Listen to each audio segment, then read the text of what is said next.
అందరికీ నమస్కారం. శ్రీనివాస్ చెప్పే కథలకు మీకు అందరికీ స్వాగతం. ఇప్పుడు మనం వినబోయే సీరియల్ రెండో జీవితం 8వ భాగం. రచన అంగులూరి అంజనీదేవి గారు. మరి కథలోకి వెళ్దామా? కళాకారులు చాలా విషయాల్లో చిన్న పిల్లల్లా ఉంటారు. అమాయకంగా అనిపిస్తారు. ఏ బాధలు లేని వాళ్ళలాగా నవ్వుతారు, మాట్లాడతారు. ఇది ఎదుటి వాళ్ళకు ఒక్కోసారి ఆశ్చర్యంగా కూడా అనిపిస్తుంది. వాళ్ళలో ఎంత కళ ఉన్నా, ఎన్నో అద్భుతాలను సృష్టించగలిగే శక్తి ఉన్నా సరే కొన్ని సందర్భాల్లో ఇంత నిగర్వులుగా ఉంటారా అని. తినటం, పడుకోవటం వంటి రొటీన్ షెడ్యూల్ని పక్కన పెడితే మిగతా టైం అంతా ఏదో ఒక ఐటెంని మనసులోకి తెచ్చుకుని స్టాండ్ బోర్డుకి అమర్చిన కాగితంపై అలవోకగా కుంచెను కదుపుతూనే ఉంటాడు. తన మనసు దాహాన్ని తీర్చుకోవటం కోసం ఆర్టులో మరింత మునిగి మునకలేస్తూ ఉంటాడు. తనకు మంచి పేరు తెచ్చిన పెయింటింగ్స్ని అప్పుడప్పుడు చూసుకుంటూ ఎంతో ఇష్టంగా కష్టపడి మరింత కృషి చేసి ఒక స్థానాన్ని సంపాదించుకోవాలనుకుంటాడు అతను. అభిమానుల ఫోన్ కాల్స్ కూడా ఒక్కోసారి అతనికి గొప్ప రిలీఫ్ని, ఇన్స్పిరేషన్ ఇస్తూ ఉంటాయి. అందుకే ఎంత బిజీగా ఉన్నా తనలోని ఆర్ట్కు జీవం పోసే తోటి కళాకారుల, కళాభిమానుల ఫోన్ కాల్స్ని మాత్రం మిస్ కాడు. అదీగాక ఆర్ట్కి సంబంధించిన విషయాలను తెలుసుకోవాలన్నా, సాధన లోపం లేకుండా సాగిపోవాలన్నా ఎంతో వ్యయ ప్రయాసలు కోర్చి దూర ప్రాంతాలకు వెళ్లకుండానే ఈ ఫోన్ కాల్స్ సహకరిస్తూ ఉంటాయి ద్రోణకి. ఆకులు కదిలినట్టు అనిపించి ఇటు తిరిగాడు ద్రోణ. వెన్నెల నీడ కొబ్బరాకుల సందుల్లోంచి శృతిక మీద పడి కదులుతూ ఉంటే ఆమె వేసుకున్న లైట్ బ్లూ కలర్ నైటీ మీద నల్లపూసల దండ మెరుస్తోంది. ఒక్క క్షణం అతని కళ్ళు అలాగే నిలిచిపోయాయి. ఒక్క నిమిషం శృతి, వస్తున్నా అంటూ కాల్ కట్ చేసి భార్య వైపు 2 అడుగులేశాడు. వస్తారులేండి ఏదో ఒక టైంకి, ఇక్కడ ఏం జరుగుతుందో చూద్దామని వచ్చాను అంది శృతిక. ఏం జరుగుతుందో అని చుట్టూ చూసి ఏమీ లేదు ఇక్కడ అన్నట్టు భుజాలు ఎగరేశాడు. అతని భుజాల కదలిక చూడటానికి గమ్మత్తుగా అనిపించినా మనసు మండుతోంది శృతికకి. ఇది తట్టుకోలేకనే మా అక్కయ్య వాళ్ళ ఇంటికి వెళ్ళి కర్మగాలి పాప చెయ్యి విరగ్గొట్టొచ్చాను. మా నాన్న నన్ను తిట్టకుండా తిడుతున్నాడు. ఇంకెప్పుడు అక్క దగ్గరికి వెళ్ళొద్దన్నాడు. మొన్న వాళ్ళ అత్తగారు నోటికి వచ్చినట్టు మాట్లాడారంట. ఇప్పుడు నేను ఎక్కడికి వెళ్ళాలి? ఇక్కడ ఉండలేకపోతున్నా అంటూ తల పట్టుకుని ఒక్క ఉదుటున కింద కూర్చుంది. మనసంతా వికలమైన దానిలా కుంగిపోతోంది. నువ్వు డిస్టర్బ్ అవుతావనే పైకొచ్చాను. ఇప్పుడు నీకేంటి ఇబ్బంది అన్నాడు. అంతకన్నా ఇంకేం మాట్లాడాలో అతనికి తోచడం లేదు.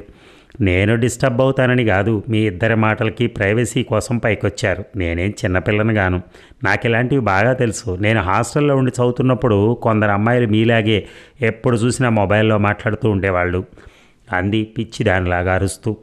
ద్రోణ బిత్తరపోతూ ఎవరితో అన్నాడు. వాళ్ళ లవర్స్తో. వాళ్ళకు టైం అంటూ ఉండేది కాదు, పక్క వాళ్ళకి డిస్టర్బెన్స్ అనేది లేదు. ఇదిగో ఇలాగే మీలాగే వాళ్ళు కూడా. నా వల్లగా అది ఇలాగైతే అంది ఆవేశంతో రొప్పుతూ లేచి నిలబడి. అతను సూటిగా ఆమెనే చూస్తూ, ఆముక్త నా లవర్ కాదు, రైటర్. మాకొచ్చే డౌట్స్ని క్లియర్ చేసుకుంటూ ఉంటాం అంతే, ఇంకేమీ లేదు అన్నాడు నిజాయితీగా. నాకు నా హాస్టల్ ఎక్స్పీరియన్స్ లేకుండా ఉంటే నేను కూడా అలాగే అనుకునేదాన్ని. ఇప్పుడు అలా అనుకోను. ఎందుకంటే ఎవరైనా ఒక వ్యక్తిని మనసులో ఉంచుకున్నప్పుడు ఇంకో వ్యక్తితో మనసు పంచుకోలేరు. మీరు అలా కాదు. మీ బొమ్మల్ని మెచ్చుకున్న ప్రతి ఒక్క స్త్రీకి మీ మనస్సుని, మాటల్ని పంచేస్తారు అంది చాలా స్థిరంగా. అసహనంగా చూశాడు. ఆమెను ఎలా నమ్మించాలో అర్థం కాక. ఆముక్త నాకన్నా వయసులో పెద్దది. ఇంకెప్పుడు మా ఇద్దరిని ఆ దృష్టితో చూడకు అన్నాడు. సీత కూడా రాముడి కన్నా వయసులో పెద్దదట. మన క్రికెట్ ప్లేయర్ సచిన్ భార్య కూడా అతనికన్నా పెద్దదేనట. ఇలాంటి కబుర్లు నాతో చెప్పకండి, నాకు ప్రపంచం బాగా తెలుసు అంది. అవునులే, హాస్టల్లో ఉండి చూసావుగా అన్నాడు వ్యంగ్యంగా. అతని వ్యంగ్యాన్ని గమనించకుండా, ఈసారి ఆముక్త వచ్చి మీ గదిలో కూర్చుందనుకోండి అప్పుడు చెప్తాను అంది బెదిరిస్తూ. ఏం చెప్తావు అన్నాడు. వ్యాక్యూమ్ క్లీనర్తో కొడతాను నేను అంది. కొడతావా? కొత్తగా వేసిన నా బొమ్మను చుట్టానికి రేపే వస్తానంది అన్నాడు లోలోన కంగారు పడుతూ. ఆ బొమ్మను మంచి కాన్సెప్ట్తో గ్రేస్తో వేశానని దాన్ని ముందుగా ఆముక్త చూసి కాంప్లిమెంట్ ఇవ్వాలని అతను ఆశిస్తున్నాడు. రాణి చెప్తా నేను అంది ఊగిపోతూ. ఆ మాటతో ఒక్క క్షణం ఆలోచించాడు. అతను అలా ఆలోచిస్తూ ఉంటే, జోక్ అనుకుంటున్నారేమో, మొన్న తన చీర మీద కావాలనే కాఫీ పోశాను. మీరు పొరపాటున పడ్డాయనుకుంటున్నారు. మీరు నన్ను సరిగా అర్థం చేసుకోవట్లా అంది. లోలోన ఆశ్చర్యపోతూ మెల్లగా ఆమెను దగ్గరికి తీసుకున్నాడు. మాటలతో ఆమెలోని ఫైర్ను తగ్గించాడు. ఓకే శృతి, నీకు నచ్చని పని నేనేం చేయను అన్నాడు. మరి ఫోన్ కాల్స్? కట్ చేసేస్తాను. హాయిగా నవ్వింది శృతిక. ఆ నవ్వులోని జీవానికి వెన్నెల కూడా వెనకంజ వేసింది. మరి ఇంటికొచ్చిన వాళ్ళ మీద కాఫీ పోయటం, వ్యాక్యూమ్ క్లీనర్తో కొట్టడం లాంటివి చేయకూడదు అన్నాడు. అలాగే చెయ్యను అంది. మాటివ్వు అంటూ చేయి చాపాడు. చేతిలో చేయి వేసి మాటిచ్చింది. రేపు ఆముక్తొస్తుంది, నువ్వు మాట నిలుపుకోవాలి అన్నాడు. అంటూ కళ్ళు నోరు ఒక్కసారే తెరిచింది. వెంటనే అతను ఆమె కనురెప్పలపై తన పెదవులతో చేసిన మౌన మృదంగానికి ఆమె పెదవులు నెమ్మదిగా మూసుకున్నాయి. ఇక ఆముక్త ఫోన్ చేయగానే లిఫ్ట్ చేసి ఆమె చెప్పిన మాటలు విని స్టాచ్యూలా నిలబడింది సంవేద. ఒక్క క్షణం మాటలు రాలేదు ఆమెకి. వెంటనే అత్తగారి దగ్గరికి వెళ్ళి, మీరు నిశితను బయటికి పంపారా అత్తయ్య అంది. దేవికారాణి నిర్లక్ష్యంగా తల తిప్పి మాట్లాడలేదు. సంవేద ఉఫ్ అంటూ సహనాన్ని కూడా తీసుకుని, మీకేదైనా అవసరమైతే నాకు చెప్పండి, నేను వెళ్ళి తెస్తానని చాలాసార్లు చెప్పాను కదా, మీరు ఎందుకు ఇలా దాన్ని బయటికి పంపుతున్నారు అంది. నువ్వు ఈరోజు తెమ్మంటే రేపు తెస్తావు, ఇప్పుడు పిలిస్తే ఇంకో గంటకు పలుకుతావు, నీ సంగతి నాకు తెలియదా అంది. ఇదొక నెపం నా నెత్తి మీద పెట్టి దాన్ని పంపుతారా, దానికి ఏమైనా జరిగితే అంది. సంవేద కళ్ళల్లో నీళ్లు కదులుతున్నాయి. ఏం జరుగుతుంది, మరీ ఆకాశం నుంచి ఊడి పడలేదు నీ చెల్లెలు, ఆ కుంటి దాని జోలికి ఎవరో బోరులే, అయినా నువ్వు చేయక అది చేయక ఎవరు చేస్తారు నా పనులు ఇది తప్ప ఇంకో మాట రాదా, చచ్చ అంది ఇరిటేషన్గా చూస్తూ సంవేద. మూతెందుకు అన్ని వంకర్లు తిప్పుతావు అంది దేవికారాణి. వంకర్లు తిప్పానా, వక్ర దృష్టితో చూస్తే అన్నీ వంకర్లే కనిపిస్తాయిలేండి అంది వత్తి పలుకుతూ సంవేద. అత్తను పట్టుకుని అండి అంటావా, ఇదిగో నా మెతకతనాన్ని చూస్తే తెగరెచ్చిపోతున్నావు నువ్వు అంది దేవికారాణి. మీరు మెతక నవ్విపోతారింటే, ఎవరూ లేకనేగా దాన్ని నా దగ్గర ఉంచుకుంది, కాలు లేదన్న జాలి కూడా లేకుండా బయట పనులు దాంతో చేయిస్తారా, అసలు మీకు హృదయం ఉందా మూసుకుపోయిందా అంది సంవేద.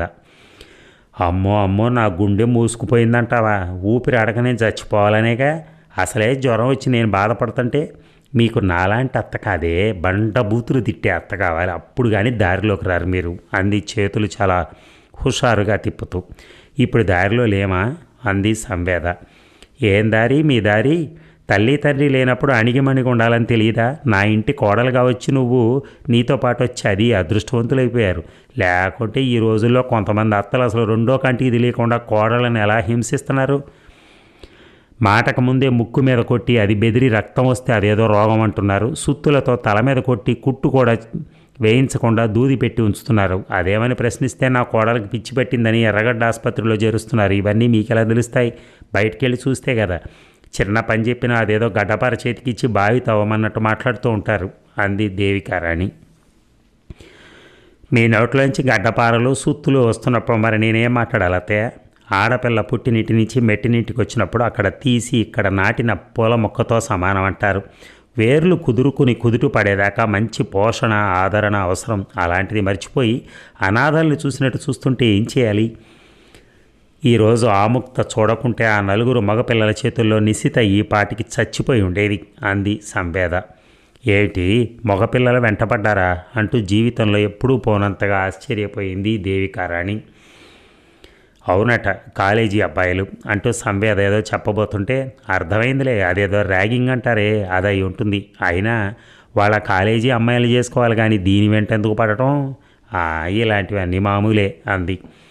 అసలు మీరు ఇంత తేలిగ్గా ఎలా మాట్లాడగలుగుతున్నారు అత్తయ్య అంది సంవేద. అయ్యో ఏముంది అక్కడ జుట్టు పీక్కోవడానికి, మీరెందుకు పీక్కుంటారులేండి జుట్టు, ఏంటి ఏదో తేడాగా మాట్లాడుతున్నావు సంవేద. తేడా ఏముంది, ఇందులో నలుగురు అబ్బాయిలు నిశితన కారులో ఎక్కించుకోబోతుంటే ఆముక్త చూసి కాపాడింది, ఇప్పుడు అది ఆముక్త ఇంట్లోనే ఉంది, అందుకే దాన్ని బయటికి పంపొద్దు అంటున్నాను అంటూ సంవేద విసురుగా అక్కడి నుంచి వెళ్ళబోతుంటే, ఆగు అంది గట్టిగా దేవికారాణి. ఆగింది ఆమె. పక్క రూమ్లో నిద్రపోతున్న శ్యాంవర్ధన అరుపుకు నిద్రలేచి వాళ్ళిద్దరి దగ్గరికి వచ్చాడు. కాలు లేదనే కానీ చూడటానికి అది బాగుంటుందని నేను చెప్పలేదా, ఎవరి కళ్ళు దాని మీద పడినా తిప్పుకోవటం కష్టం, దాన్ని కాపాడటం మా వల్ల కాదు, రేపొద్దున ఏదైనా జరిగితే మాకు మాటలు వస్తాయి, వెంటనే పంపించేయి అంది దేవికారాణి. ఎక్కడికని నన్ను అడుగుతావే, మాకెవరూ లేరు, దానికి నాకు అది తప్ప అంది సంవేద. వాళ్ళెందుకు వాదన పెట్టుకుంటున్నారో అర్థం కాక, అసలు ఏం జరిగింది అంటూ వాళ్ళిద్దరి మధ్యలోకి వెళ్ళి నిలబడ్డాడు శ్యాంవర్ధన్. జరిగింది చెప్పింది సంవేద. నేను వెళ్ళి నిశితను తీసుకొస్తాను, మీ ఇద్దరు గొడవ ఆపి పనులు చూసుకోండి అంటూ షర్టు వేసుకుని ఆముక్త ఇంటికి వెళ్ళాడు. దారిలో ఓసారి నిశిత మొహాన్ని గుర్తు చేసుకోవటానికి ప్రయత్నించాడు. స్పష్టత రానట్టుగా కష్టంగా అనిపించినా మళ్ళీ మళ్ళీ ఆమె ముఖాన్ని తన అంతఃచక్షువుతో తడిమి చూశాడు. వాళ్ళు అనుకోవటమే కాదు, నిశిత అతని కళ్ళకు కూడా అందంగానే కనిపించింది. శ్యాంవర్ధన్ వెళ్ళేటప్పటికీ ఆముక్త పెట్టిన అన్నం తిని తనను తీసుకెళ్ళటానికి ఎవరొస్తారా అని ఎదురు చూస్తోంది నిశిత. ఆమె మొహం చూస్తుంటే బాగా భయపడినట్టు అనిపిస్తోంది. జాలిగా అనిపించింది శ్యాంవర్ధన్కి. అంతేకాదు, నిమ్మాకు రాసుకుని నిగనిగలాడిపోతున్నట్టు కనిపిస్తున్న నిశిత మొహాన్ని, అందమైన చేతుల్ని ఒక్క క్షణం తన చూపులతో కొత్తగా రహస్యంగా తడిమాడు. అతని చూపులు అతనికే చిత్రంగా అనిపించాయి. ఎయిర్ కండిషన్ రూమ్లో మెత్తటి కార్పెట్ మీద హుందాగా నడుచుకుంటూ వచ్చి, నిశితను ఒంటరిగా ఎక్కడికి పంపకండి, బయట ద్విపాద మృగాలు ఎక్కువయ్యాయి అంది ఆముక్త. అలాగే అన్నట్టుగా తల ఊపి నిశితను తన బైక్ మీద కూర్చోబెట్టుకుని ఇంటి ముఖం పట్టాడు శ్యాంవర్ధన్.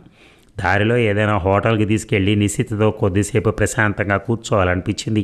తను తప్ప నిశితకు ఎవరూ లేనట్టు, అన్నీ తనే అయినట్టు అదొక విధమైన ఫీలింగ్కి లోనవుతున్నాడు. దాన్ని పైకి ప్రదర్శించకుండా తన కొలీగ్ ఎదురై నవ్వుతూ చేయి ఊపటంతో బైక్ ఆపాడు శ్యాంవర్ధన్.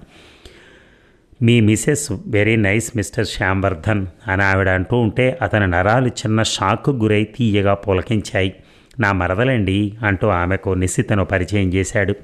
నిశిత బైక్ మీద కూర్చోవటంతో కాలు మీద చీర కవర్ అయిపోయి అంగవైకల్యాన్ని దాచేసింది. అది గమనించాడు శ్యాంవర్ధన్. ఇల్లు రాగానే బావ దేవుళ్ళ అనిపించాడు నిశితకు. ఇక ద్రోణ బొమ్మ వేస్తున్నాడు. ఆముక్త రావటం అతను గమనించలేదు. అతని డెడికేషన్ని చూసి తనకొక ఇన్స్పిరేషన్ అన్నట్టుగా ఏకాగ్రతతో చూస్తూ నిలబడింది. ఓ నిమిషం గడిచాక వెనక్కి తిరిగి ఆముక్తం చూశాడు ద్రోణ. కూర్చో ఆముక్త, ఎంతసేపు నిలబడతావు అన్నాడు మెల్లగా నవ్వి. ఆశ్చర్యపోతూ, నేను వచ్చింది నువ్వు చూసావా ద్రోణ అంది కూర్చుంటూ. అవునన్నట్టుగా తల ఊపాడు. ఎలా అంది ఇంకాస్త ఎక్కువగా ఆశ్చర్యపోతూ. అంతర్నేత్రంతో అంటూ మళ్ళీ ఒక నవ్వు నవ్వి ఆమెకు ఎదురుగా వచ్చి కూర్చున్నాడు. మీ డెడికేషన్ అద్భుతం అంది అంతకన్నా నా దగ్గర పదాలు లేవన్నట్టుగా చూస్తూ. అతను ఏమీ మాట్లాడలేదు. తీరైన భంగిమలో అతను కూర్చున్న విధానం చాలా హుందాగా రిలాక్స్డ్గా ఉంది. బొమ్మలేయటం ఎలా, ఎప్పుడు మొదలెట్టారు? మీ ఫ్యామిలీలో ఎవరైనా ఉన్నారా, లేక ఎవరినైనా చూసి ఇన్స్పైర్ అయ్యారా అంది యాంగ్జైటీ ఆపుకోలేక ఆముక్త. నువ్వు కూర్చున్న తీరు, అడుగుతున్న విధానం చూస్తుంటే ఇంటర్వ్యూ చేస్తున్నట్టుంది. పత్రికల్లో ఇస్తావా, ఛానల్లో ఇస్తావా అన్నాడు సరదాగా. నాకు మాత్రమే తెలుసుకోవాలనుంది అంది కాలు మీద కాలేసుకొని ఇంకాస్త టీవీగా కూర్చుంటూ. నేను విద్యార్థిగా ఉన్నప్పటి నుంచి ఎక్కువగా సముద్ర తీరాలకు వెళ్తూ ఉండేవాడిని. నదులను కూడా వదిలేవాడిని కాదు. అక్కడ ఏ రాయి కనిపిస్తే ఆ రాయిపై చాలాసేపు పడుకుని గడిపేవాడిని. నేను అలా ఎందుకు ఉండేవాడినో మా ఇంట్లో వాళ్ళకి అర్థమయ్యేది కాదు. పోర్టులకు వెళ్ళినప్పుడు పెద్ద పెద్ద నౌకలు, మత్స్యకారులు, అక్కడ వాతావరణం నన్ను బాగా ఆకట్టుకునేవి. కుంచె పట్టాను, రంగులు కలిపాను. నాతో పాటే నాలోని రంగులు కూడా పరిణితి చెందాయి. మిక్స్డ్ మీడియాలో ప్రయోగాలు చేయటం మొదలెట్టాను. క్లాత్, పేపరు, వుడ్డు, క్యాన్వాస్లపై నేను చేసే గ్రాఫిక్ ఎఫెక్ట్స్ ప్రత్యేకంగా కనిపించడంతో నాలో ఇంట్రెస్ట్ పెరిగింది. నేను చదివింది CA అయినా ఇప్పుడు ఇదే నా ప్రొఫెషన్ అయింది అన్నాడు చాలా ప్రశాంతంగా. ఎప్పటి నుంచో తెలుసుకోవాలనుకుంటున్న విషయాలను తెలుసుకుంటున్నట్టుగా ఆసక్తిగా వింటోంది. ప్రకృతిలోని అందాలనే కాక శ్రమైక సౌందర్యాన్ని, మార్మిక సౌందర్యాన్ని నాదైన శైలిలో ఒడుపుగా పట్టుకుని ప్రకృతితో మనిషికున్న అనుబంధానికి రంగులద్దుతూ ఉంటాను. అంతేకాదు, కొంతమంది వ్యక్తులు గీస్తున్నప్పుడు వాళ్ళు మనసు కూడా తెలిసేటట్టుగా గీస్తూ ఉంటాను. అలా బాహ్య రూపంతో పాటు ఇన్నర్ ఫీలింగ్స్ కనపడాలంటే క్యారికేచర్లో బాగా ఎక్సర్సైజ్ చేయాలి. అలా అనేకం చేశాను. స్వతహాగా నా మనసు కుంచెలోంచి హాస్యం, కరుణ, ఉద్రేకం, నైరాస్యం, ప్రేమ, బాధ, భయం జాలువారటం అందుకు బాగా సహకరించింది.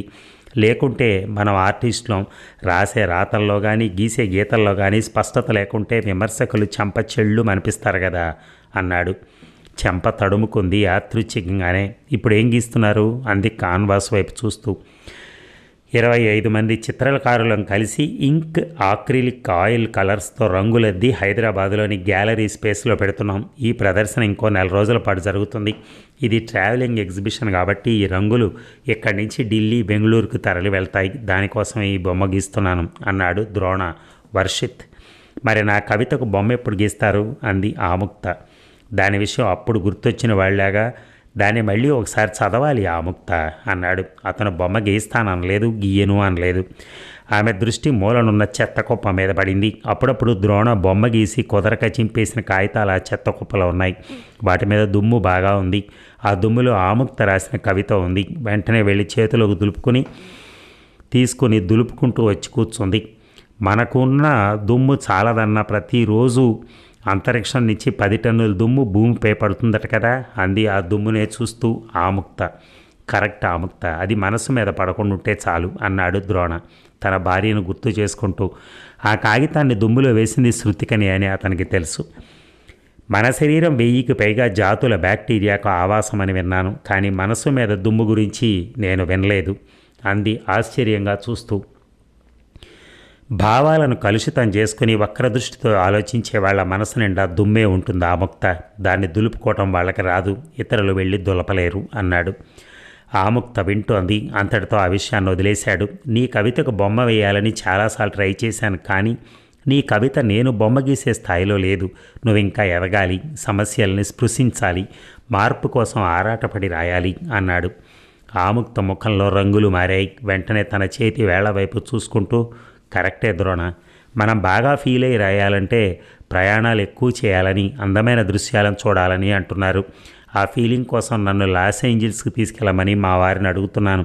అక్కడికి వెళ్ళి చూశానంటే ఇంకా బాగా రాయగలుగుతాను కదా, అందరి మన్ననలు పొందగలుగుతాను కదా అంది. నువ్వు లాస్ ఏంజల్ వెళ్ళినా, రామప్ప వెళ్ళినా ఇలాగే రాస్తావు. ఎందుకంటే నువ్వు చూసే దృక్పథంలో, రాసే సబ్జెక్టులో ఎవరూ తాకని కొత్తదనాన్ని పట్టుకోలేకపోతున్నావు అన్నాడు నిక్కచ్చిగా. నిరాశగా చూసింది. ప్రయాణం చేస్తే, వర్షం పడితే, సముద్రాన్ని చూస్తే రాసేది రచన కాదు. నీ కవితల్లో ఎక్కువగా మంచు తెరల్లోంచి ఎగసి వస్తున్న సూర్యబింబం, సముద్ర తీరంలో చెంపల్ని నిమిరే చల్లగాలి, చిగురు కొమ్మల్లోంచి మంద్రంగా చూసే కోకిలా కనిపిస్తుంది. అలా కాకుండా ఇది తనదే అన్న ఫీలింగ్ వచ్చేలా రాయాలి. అప్పుడు అది చదివి ఆలోచిస్తారు అన్నాడు ద్రోణ. ఆమె చేత గొప్పగా రాయించాలనుంది అతనికి. అలాగే చూస్తోంది ఆముక్త. నీ కవితా చూపులతో ఆవులించే దిక్కుల్ని చూడగలగాలి, తలలు వంచుకుని ఆలోచిస్తూ నిలబడి ఉండే చెట్లను చూడాలి, పరిసరాలు ఎలా స్తంభిస్తాయో చూడగలగాలి అంటూ ఆగాడు. ఆమెలో ఏదో అలజడి మొదలైంది. ద్రోణ తన కవితకు బొమ్మ వేయటం డౌటే అనుకుంది. మనసు మర్మాల పుట్ట ఆముక్త, దాని ఎక్స్పెక్టేషన్ దానికి ఉంటుంది. ఇక ముందు నువ్వు రాసే కవితలో అభ్యుదయం, నైతికత్వం, వేదాంతం ఉండేలా చూసుకో. గతంలో వచ్చిన ప్రముఖుల సాహిత్యాన్ని చదువు, ఇంకా సాధ్యమైతే జీవితాన్ని చదువు. అప్పుడు నీ కవిత కారు అద్దంపై వర్షం నీటిని తుడిచే వైపర్లా ఉంటుంది. కళ్ళతో పాటు గుండె కూడా కరుగుతుంది అన్నాడు. అప్పటి వరకు నా కవితకు బొమ్మ వేయవా ద్రోణ అంది బేలగా. నీ కవితకు బొమ్మ వేస్తే నా బొమ్మకు విలువ పెరగాలి. నీకిది సృజనాత్మకమైన సవాలు అన్నాడు. మాట్లాడలేదు ఆముక్త.